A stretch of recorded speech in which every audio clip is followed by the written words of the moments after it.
Time to find that perfect job. This area has great opportunities. I won't stop until I succeed. Call whoever you want to call. I don't care. You can't be serious. This affects all of us. I'm dead serious. Handle it. This is reckless.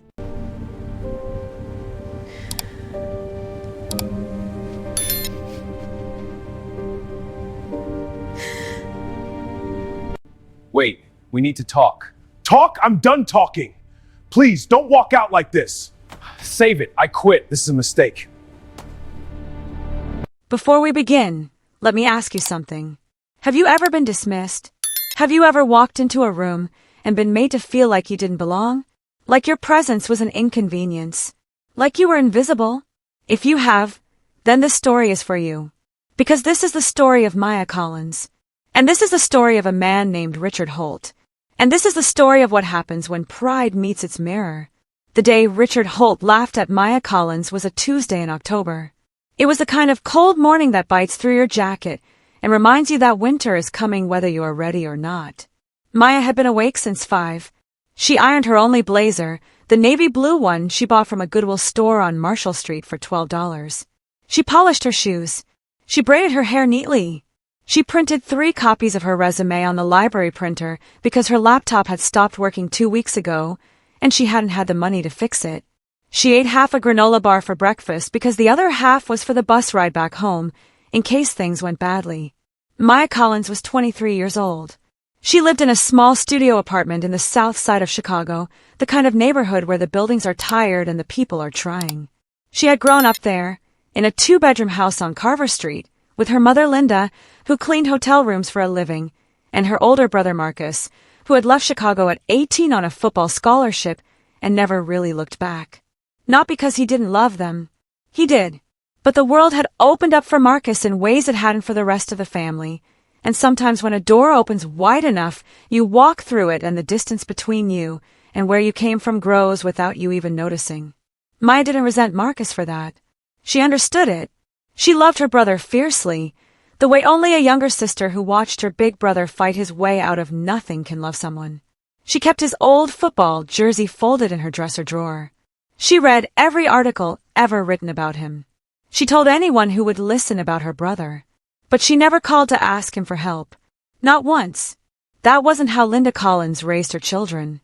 You carry your own weight, her mother always said, until your arms give out. And even then you ask God first. So Maya carried her weight. She had graduated from community college with an associate degree in business administration. She had worked 3 jobs simultaneously to pay for it. Cashier at a grocery store. Night shift at a laundromat.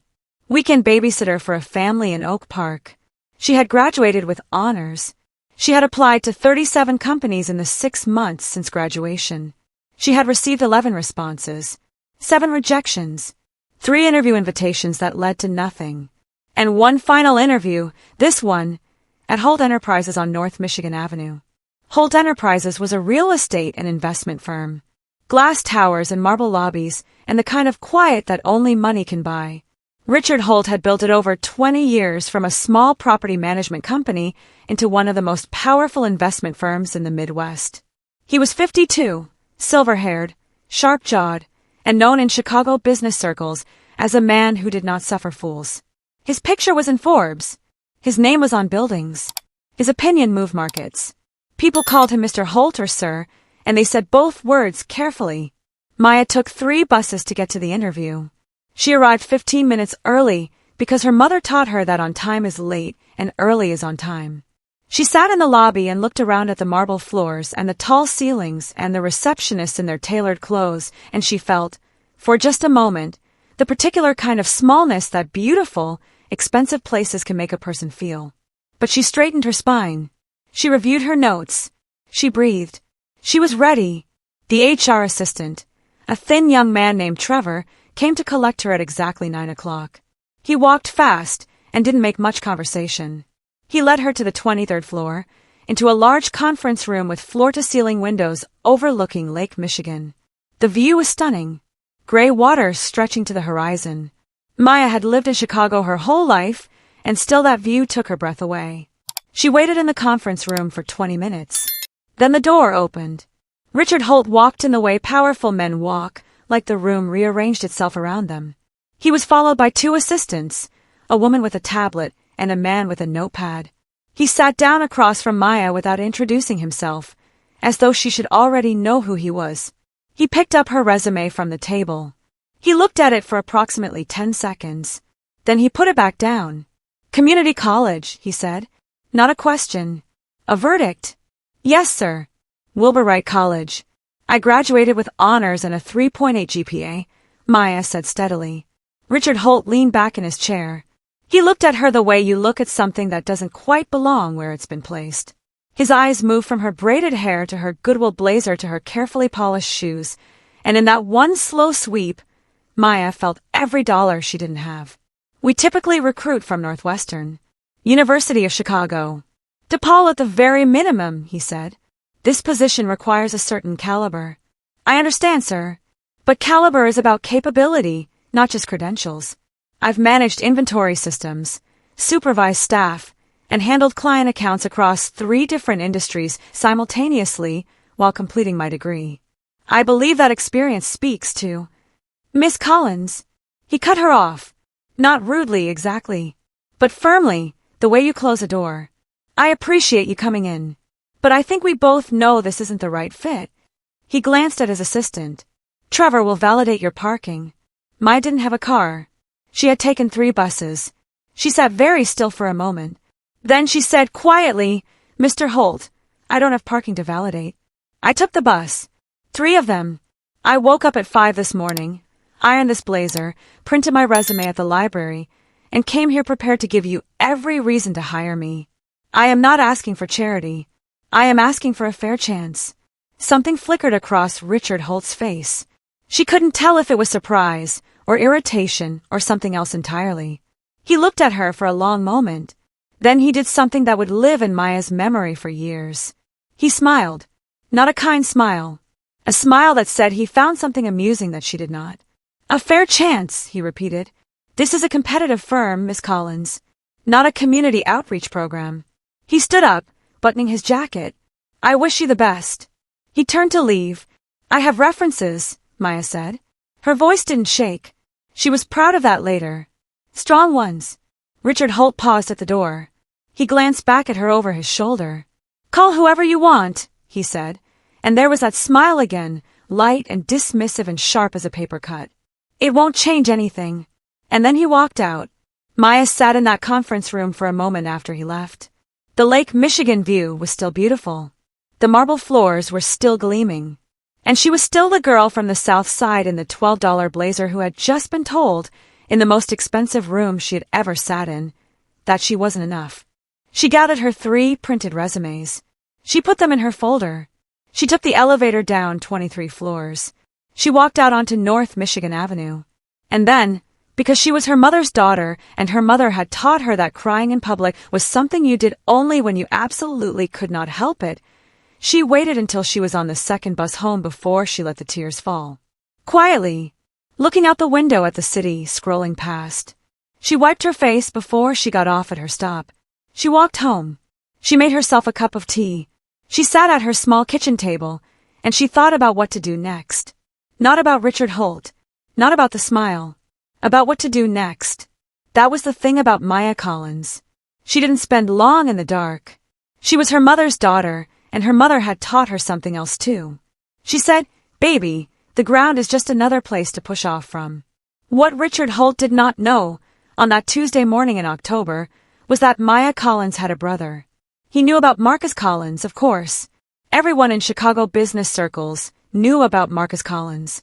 Marcus had gone from South Side Chicago to Notre Dame on a full scholarship. He'd played 2 seasons in the NFL before a knee injury ended his career at 26. But Marcus Collins was not the kind of man who needed a football to make something of himself.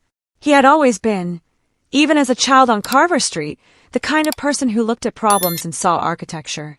He saw the shape of things, how they fit together, how they could be rebuilt better. After football, Marcus had gone to Wharton, then to Wall Street for 3 years, where he learned everything there was to learn about money and decided that the people who made the most interesting decisions weren't in New York. They were building things in cities like Chicago, Atlanta, Houston, and Detroit. Cities that were hungry and growing and full of potential that hadn't been claimed yet. So Marcus Collins came back to Chicago. Not to the South Side, not right away, but to the city. And over the next decade, quietly, methodically, with the same discipline he had once applied to football, he built Apex Capital Group, a private equity and venture capital firm that invested in real estate, technology, and infrastructure across the Midwest. By the time he was 40, Marcus Collins was worth $1.4 billion. He was on the actual Forbes list, not a regional one. He was the kind of man whose phone calls got returned within the hour, no matter who you were. Marcus and Maya spoke every Sunday, without fail. It had been their agreement since he left for college. Sunday calls, no matter where he was in the world. It was the thread that kept them connected across the distance that success creates. Maya never asked him for money. Marcus never pushed it. They talked about their mother's health, about Maya's job search, about old memories from Carver Street, about the state of the world. They laughed a lot. Marcus worried about his little sister quietly and privately, in the way that big brothers carry things they don't say out loud. The Sunday after the Tuesday interview, Maya told Marcus what had happened. She didn't tell it dramatically. She told it the way she told most things, plainly, with clarity, the facts in order. She described the conference room, the resume, the 10-second glance, the community college comment, the smile, and the words. Call whoever you want. It won't change anything. Marcus listened without interrupting. When she finished, there was a pause. He said that to you, Marcus said. It wasn't a question. He did, Maya said. And Marcus, I'm not calling you to do anything about it. I just needed to tell someone. I'm fine. I'm already applying to other places. I know you are, Marcus said. You're going to be okay, Maya. You're going to be more than okay. I know, she said. And she meant it. They talked for another hour. About their mother's new medication, about a recipe Linda had tried that week, about a movie Marcus had watched on a flight to Tokyo. They hung up the way they always did, with Marcus saying I love you, little sis and Maya saying love you more, and the line going quiet. Marcus sat with his phone in his hand for a long time after that call. He didn't say anything to Maya. He didn't make any calls that night. But he did something he rarely did anymore. He opened his laptop, and he Googled Richard Holt. He read his biography. He looked at Holt Enterprises' portfolio. He read 3 interviews. And then he closed the laptop and went to bed. What Maya did not know, what she could not have known, was that Richard Holt had been quietly circling Apex Capital Group for 2 years. Holt Enterprises was successful, but it had hit a ceiling. Richard Holt was brilliant at acquiring and managing properties, but the next phase of his vision, expanding into large-scale urban development projects across 5 Midwestern cities, required a level of capital and strategic partnership that he couldn't assemble alone. He needed a partner, a serious one. He had been making overtures, through intermediaries and carefully worded emails and mutual connections, toward Apex Capital Group for 18 months. The potential deal, if it came together, would be worth somewhere in the region of $200 million in joint investment. It would transform Holt Enterprises from a successful regional firm into a nationally significant one. Marcus Collins had not responded to any of the overtures. Not because he wasn't interested, but because Marcus Collins did not respond to indirect approaches. If someone wanted to do business with Apex, they came to him directly, clearly, and with respect. That was how he operated. It was one of his rules, and everyone who knew him knew it. 3 weeks after Maya's interview, Richard Holt's lead partner, a man named Gerald Park, sent a more direct proposal to Apex Capital Group. It landed on the desk of Marcus's chief of staff, a meticulous woman named Diane Okafor, who reviewed it, found it worthy of attention, and scheduled a preliminary meeting. The meeting was set for a Monday morning at Apex Capital's offices on West Wacker Drive. Richard Holt prepared for it the way he prepared for every important meeting, thoroughly. He reviewed Apex's portfolio. He memorized numbers. He prepared talking points. He dressed carefully. He was, in his own estimation, ready. He walked into the Apex Capital Group offices and was struck immediately by how different they felt from his own. Where Holt Enterprises was grand and formal and designed to impress, Apex felt purposeful. Clean lines. Good art, Not expensive for the sake of it art, but art that meant something, including a large photograph on the lobby wall of a South Side Chicago street corner at dusk that Richard found oddly moving and couldn't quite explain why. The people moved with quiet confidence. There was no performance of wealth here, just the thing itself. He was shown to a conference room. He waited. The door opened. Marcus Collins walked in. Richard Holt stood to shake his hand, smiling his best boardroom smile. Marcus. Richard Holt. It's a genuine pleasure. I've admired what you've built here for a long time. Thank you, Marcus said. His handshake was firm. His expression was courteous but unreadable. Please sit. They sat. Diane placed folders in front of both men. Coffee was brought. Richard launched into his presentation. He was good at this. He was persuasive and data literate, and he knew his business inside out. He spoke for 12 minutes about the vision, the numbers, the market opportunity, the synergy between their two firms. He was confident. He felt the meeting going well. When he finished, Marcus was quiet for a moment. He looked at the folder in front of him. Then he looked up. Before we go any further, Marcus said, I want to ask you something, and I want you to answer honestly. Richard nodded. Of course. How do you hire? Marcus asked. Richard blinked. Of all the questions he had anticipated, this was not among them. I'm sorry. Your hiring process, Marcus said. When you're considering candidates for positions at Holt Enterprises, what do you look for? Richard recovered quickly. He gave a standard answer. Pedigree, experience, cultural fit, top-tier institutions. He spoke fluently. He believed what he was saying. Marcus nodded slowly. He folded his hands on the table. And then he said something that changed the entire temperature of the room. 3 weeks ago, my sister came to interview at your firm. He paused. Her name is Maya Collins. The silence that followed was the kind that has weight. Richard felt it settle on him before he fully understood what had just been said. He replayed the name. Maya Collins. The conference room. The navy blazer. The 3 printed resumes. The girl who told him she had taken 3 buses. And then he heard his own voice, from somewhere distant and suddenly terrible. Call whoever you want. It won't change anything. The color changed in Richard Holt's face. Not dramatically, but it changed. Marcus watched him. He didn't raise his voice. He didn't lean forward. He simply continued in the same measured tone. She told me about the interview. She wasn't calling to ask me to do anything. She just told me what happened. The 10-second resume review. The comments about community college. The way you dismissed her before she had a chance to finish a single sentence.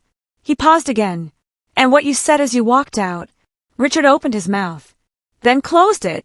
I'm not here to embarrass you, Marcus said. I want to be clear about that. I could have simply declined this meeting without explanation, and you would never have known why. But I think you deserve to understand what I'm about to tell you, and I think honesty matters more than comfort. He looked at Richard steadily. My sister is one of the most capable people I know. She worked 3 jobs to put herself through school while maintaining a 3.8 GPA. She has done more with less than most people your firm has ever hired have done with everything handed to them. She came to that interview prepared. She asked for a fair chance. And you laughed at her. The word landed like a stone dropped into still water. Richard said nothing. What was there to say? The man was right. He knew, sitting in this room, with that particular stillness pressing down on him, that the man was entirely, uncomplicatedly right. I built this company, Marcus continued, on a principle I learned growing up with nothing. That you cannot accurately judge what someone is capable of by where they started. Only by what they do with where they started. He closed the folder in front of him. I'm not going to do business with someone who looks at a young woman who took 3 buses to his office and decides in 10 seconds that she isn't worth his time. Richard Holt had been in 1,000 negotiations. He had navigated hostile boards and collapsed deals and complex litigation and market crashes. He was not a man who rattled easily. But sitting in that room, with Marcus Collins looking at him with something worse than anger, with simple, clear disappointment, Richard felt something he had not felt in a very long time. Shame. Not embarrassment. Not the social discomfort of being caught in something. Actual shame. The kind that comes from seeing yourself clearly. Mr. Collins, he said. His voice was quieter than usual. You're right. What you've described, that's not how I should conduct myself. I don't have an excuse for it. Marcus looked at him for a long moment. Then he said, I appreciate you saying that. But I want you to understand something. You didn't just dismiss a job candidate. You dismissed my sister. A woman who has worked harder for everything she has than most people in your building have ever had to work for anything. And you did it with a smile. He stood up. I think we're done here. Richard stood too. His mind was moving quickly, the way it always did, but for the first time in years it wasn't moving toward a deal or an advantage. It was moving toward something else, something uncomfortable and necessary. Is there anything I can do? He asked. And he meant it, which surprised even him. Marcus paused. He looked at Richard with the same steady, unreadable expression. That's between you and Maya, he said. Not between you and me. He extended his hand. Richard shook it. And then Marcus Collins walked out of the conference room, and the deal worth $200 million walked out with him. Richard Holt sat in his car outside the Apex Capitol building for 20 minutes before he drove anywhere. He was not a man given to self-reflection. He had built his life and his career on forward motion, on action on the next thing. Sitting still and looking backward had always felt like a waste of time. But he sat in that car on West Wacker Drive with the Chicago wind rocking it gently, and he thought about Maya Collins and the navy blazer and the 3 buses and the 10-second resume review and the smile that he now understood, fully and without comfort, had been one of the crueler things he had done in recent memory. Not because he had physically harmed anyone, but because cruelty doesn't require violence. Sometimes it just requires a smile and 12 dismissive words, and the power to make someone feel like nothing in a room full of marble and glass. He thought about his mother. Dorothy Holt had raised him in a 2-bedroom apartment in Rockford, Illinois. His father had left when Richard was 9. Dorothy had worked at a bank, the teller window, not the corner office, for 22 years. She had pressed his school clothes every morning. She had made sure he got to school. She had told him, as many times as it needed saying, that he was capable of more than where he came from. He had taken that lesson and built an empire with it. And somewhere along the way, he had forgotten that the lesson wasn't meant only for him. It was meant for everyone who sat across a desk with worn-out shoes and polished them to a shine anyway. He picked up his phone. He called Trevor, his HR assistant. I need Maya Collins' contact information, he said. The candidate from 3 weeks ago. The interview on the 23rd. There was a brief pause. Yes, sir. I'll send it over. He stared at the number for a long time before he called it. Maya was at the library when her phone rang. She was working on an application for a mid-sized logistics company in Evanston. She looked at the unknown number, hesitated, and answered. Miss Collins. The voice was familiar in a way that made her stomach tighten immediately. This is Richard Holt. She said nothing for a moment. Then, Mr. Holt, I'd like to speak with you if you're willing. I know I have no right to ask for your time, but I'm asking anyway. Maya closed her laptop slowly. She looked out the library window at the gray October street. She thought about the 3 buses. She thought about the granola bar. She thought about sitting in that conference room after he left, gathering her 3 printed resumes with her hands that she had kept perfectly still because she had refused to let them shake. She thought about Marcus, who had said nothing to her about any meeting, nothing about any plan, just you're going to be more than okay, Maya. I'm listening, she said. Richard Holt talked for a long time. He did not make excuses. He did not minimize or reframe or manage the narrative. He said what he had done. He said it plainly. He said it was wrong. He said the community college comment was arrogance dressed as standards. He said the smile was contempt dressed as dismissal. He said walking out of that room was one of the most thoughtless things he had done in his professional life, and that was a statement he made knowing he was a man who had not always been thoughtful. He told her about the meeting with Marcus, and he told her he had not known they were related when he came to her interview, and that the not knowing was not the point. The point was that it should not have mattered either way. Maya listened. She did not speak until he was finished. Mr. Holt, she said finally, I want to ask you something, and I want you to answer honestly. She heard him recognize his own words coming back to him. There was a silence. If Marcus wasn't my brother, if you had never walked into that Apex office and never found out who I was connected to, would you be calling me right now? The question sat between them on the phone line like something with mass and weight. Richard Holt wanted, for a fraction of a second, to give a diplomatic answer. He was good at diplomatic answers. They were part of his professional equipment, like his watch and his suits and his boardroom smile. But he thought about Maya's voice on that Tuesday morning, steady and clear. I am not asking for charity. I am asking for a fair chance, and he understood that she deserved better than a diplomatic answer. I don't know, he said honestly. And that's the most shameful part of what I have to tell you. Another silence. Longer this time. I appreciate you saying that, Maya said. Most people would have lied. I thought about it, he admitted. Something shifted in the conversation then.